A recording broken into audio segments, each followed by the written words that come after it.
वर्षवास 2026 मंगळवार 14वा दिवस निमित्त सर्व बुद्धविहार पूज्य भिक्खू संघ यांना मी प्रथम अभिवादन करतो। तसेच सर्व उपनिषदधारक ग्रंथवाचक बौद्धाचार्य श्रामणेर उपासक उपासिका यांना हार्दिक शुभेच्छा।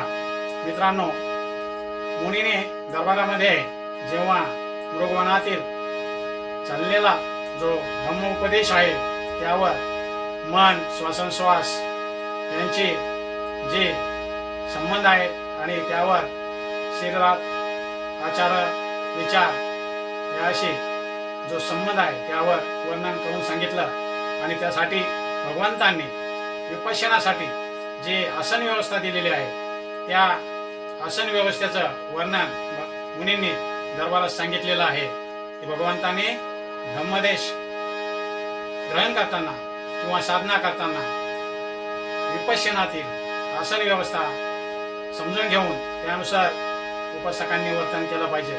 आजच्या धम्मकथेतील गीताच्या ओळी उपासिका एम बी पंडित या गातील, आपण त्या श्रवण करू। जय भीम, नमो बुद्धाय।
जय भीम, नमो बुद्धाय।